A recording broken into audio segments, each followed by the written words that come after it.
peuple d'Afrique, peuple du monde, peuple de l'AES, peuple de CEDEAO. Oui, le général Abdourahmane Tchani fait un discours très important à la veille du 26 juillet 2024. C'est un discours important, historique. Les complots, l'AES, le terrorisme, oui, les relations avec la CEDEAO, ils touchent tout. On écoute le général Abdourahmane Tchani. Mes chers compatriotes, voici un an que le Conseil national pour la sauvegarde de la patrie, CNSP, sous ma conduite, a décidé de prendre en main les destinées de notre pays, le Niger. En effet, les menaces existentielles auxquelles faisait face le Niger ne laissaient guère le choix à tout patriote soucieux d'éviter à son pays de sombrer vers les obscurs rivages du terrorisme, et cela nonobstant le placement du pays sous tutelle des bases militaires étrangères. Le pillage de ressources, le passe-droit et le bâillonnement des libertés fondamentales constituaient le brevet du régime déchu, malgré la facette démocratique affichée et vantée par l'ancienne puissance coloniale pour compenser la vassalisation du régime. Victime de cette situation, notre peuple a adhéré à la nouvelle marche imprimée par le CNSP, transformant le coup d'État en un vaste mouvement de libération nationale et de reconquête de la dignité populaire. Cette défiance vis-à-vis du régime déchu, combinée à la menace et aux sanctions iniques imposées par la CEDEAO, a entraîné le rejet de toute influence extérieure par les Nigériennes et les Nigériens. Au plan national, le changement a engendré un élan patriotique sans précédent, expression des aspirations profondes de nos populations à la liberté, à la dignité et à la souveraineté nationale. C'est conscient de l'immense espoir suscité par les événements du 26 juillet 2023 et pour être en symbiose avec les aspirations populaires que le CNSP s'est engagé sous ma direction, d'une part à la refondation à l'intérieur du pays et d'autre part à la construction de l'alliance des États du Sahel dans notre voisinage immédiat. Notre ambition pour le Niger se décline, comme vous le savez, autour de 4 axes, à savoir le renforcement de la sécurité et de la cohésion sociale, la promotion de la bonne gouvernance, le développement des bases de production et enfin l'accélération des réformes sociales.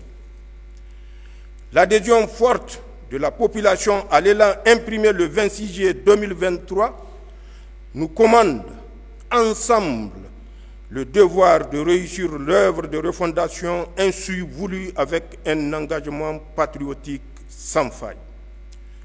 C'est dans cette optique que j'ai engagé le gouvernement à mettre les mesures et actions nécessaires pour l'aboutissement de la vision portée par le Conseil national pour la sauvegarde de la patrie dans le cadre d'un programme destiné à renforcer notre résilience et assurer le développement des bases de production en tirant les leçons de l'impact des sanctions illégales, iniques, inhumaines d'une CEDEAO aux ordres.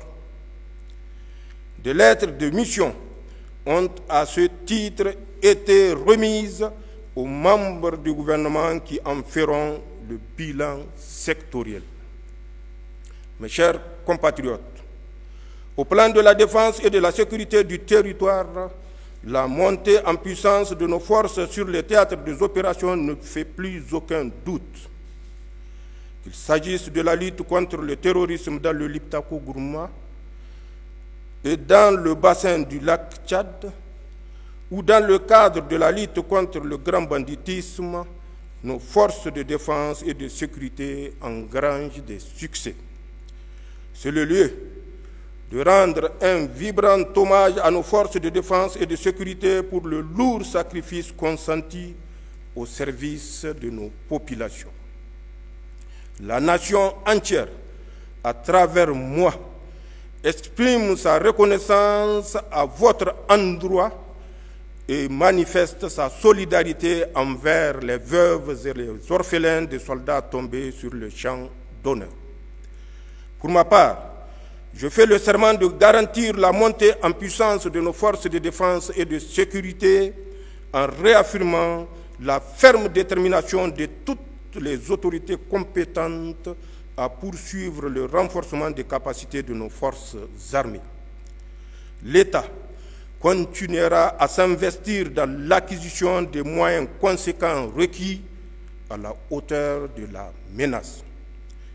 Nigériennes, Nigériens, la conquête de la souveraineté passe avant tout par l'exploitation des ressources nationales au profit de nos populations. À cette fin, j'ai lancé dans toutes les régions du pays le programme de grande irrigation dont l'objectif vise à assurer l'exploitation optimale des potentiels agro-pastoral en vue de l'atteinte de notre souveraineté alimentaire. Ce programme phare engagé sur financement propre promet des résultats satisfaisants. S'agissant de la souveraineté sur nos ressources extractives, elle s'édifiera à travers la promotion du principe de contenu local dont l'objectif réside dans l'obligation faite aux industries minières et pétrolières d'utiliser prioritairement le micro et moyenne entreprise locale et le personnel national. Une ordonnance sera très prochainement adoptée à cet effet. Dans l'affirmation de notre souveraineté, le Conseil national pour la sauvegarde de la patrie entend faire respecter rigoureusement et sans discrimination toutes les dispositions de législation minière et pétrolière. Toute société, minière ou pétrolière, se verra purement et simplement retirer son permis d'exploration ou d'exploitation si elle viole les dispositions réglementaires contractuelles. Le bloc pétrolier Bilma, les rendus R5, R6, R7 d'Agadem, les permis miniers d'Imouraren et celui de Madawela sont retombés dans le domaine public de l'État. Je puis également vous confirmer le lancement prochain du projet de construction d'une raffinerie de pétrole et d'un complexe pétrochimique à Dosso, ainsi que la création d'un institut de pétrole et de gaz à Zender. L'école nigérienne, la formation professionnelle et l'esprit d'excellence et d'entreprise constitueront le pilier majeur de la refondation et de la consolidation de notre souveraineté, car le sort national ne pourra être garanti que par une citoyenneté responsable dans les politiques publiques et le bannissement de la culture de la médiocrité et de l'impunité. Nigériennes, Nigériens, au plan géopolitique, il me plaît de souligner que nous avons réussi de concert avec le Burkina Faso et le Mali à porter solennellement sur le fonds baptismal la Confédération des États du Sahel, consacrée par le premier sommet des chefs d'État de l'Alliance des États du Sahel, tenu le 6 juillet 2024 à Niamey. Le passage au pas de charge de l'Alliance des États du Sahel à la Confédération des États du Sahel franchit en l'espace de 10 mois à peine, et ce malgré les embûches posées par ceux que notre indépendance dérange illustre en lui-même notre farouche volonté de bâtir sur le socle sahélien un espace souverain de sécurité et de prospérité. Le traité mis en lumière par la déclaration de Niamey crée une union d'États structurée autour de 3 axes stratégiques, à savoir la défense et la sécurité, le développement et la diplomatie. Je tiens devant vous à remercier une fois de plus mes frères, les présidents Ibrahim Traoré et Assimi Goïta, pour l'œuvre titanesque accomplie malgré toutes les menaces proférées et tous les complots ourdis contre l'AES. Je fais également le serment d'œuvrer à l'opérationnalisation de la Confédération des États du Sahel, pour laquelle j'ai déjà commis un comité national. Mes chers compatriotes, soyez assurés que la voie que nous suivons est résolument sur la trajectoire de la rupture avec l'ordre néocolonial et l'établissement d'un partenariat gagnant-gagnant avec tous les pays du monde épris de paix, et ce, sans exclusive. À cet égard, le Niger respectera tous les engagements souscrits avec la communauté internationale. La désinformation orchestrée par les organes néocoloniaux et certains compatriotes renégats dans le rôle d'esclaves de salon, selon la formule de mon frère le président Ibrahim Traoré, ne nous détournera pas de notre marche triomphale vers la souveraineté. Aucun État, aucune organisation interétatique ne nous dictera la conduite à tenir, ni son agenda en matière de partenariat stratégique ou diplomatique. Et ceux qui fantasment sur la remise en selle imminente des régimes déchus à leur solde vont déchanter. Ils devront se rendre à l'évidence avant qu'il ne soit trop tard. Notre marche vers la souveraineté pleine et entière est inexorable.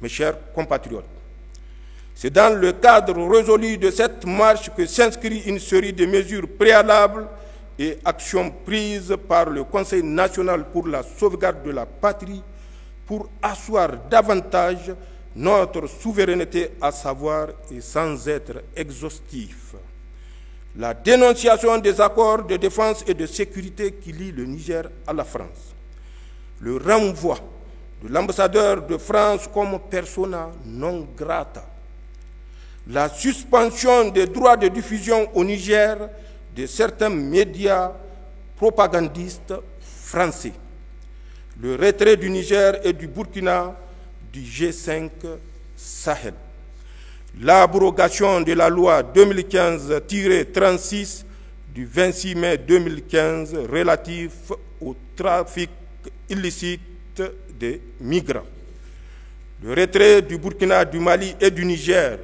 de la CEDEAO, la dénonciation de l'accord militaire entre le Niger et le Bénin, la nationalisation de la Société nationale des eaux, la dénonciation de la convention fiscale entre le Niger et la France, la dénonciation de l'accord relatif au statut du personnel militaire des États-Unis.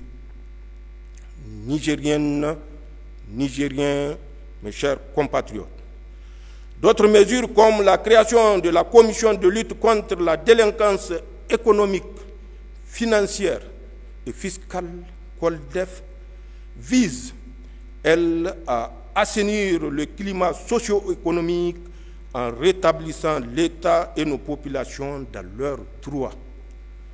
L'œuvre de reconstruction ne peut se faire qu'avec le concours de tous et en faisant ensemble le diagnostic des errements passés pour parvenir à l'administration des remèdes conséquents et adaptés à la prévention de la délinquance économique.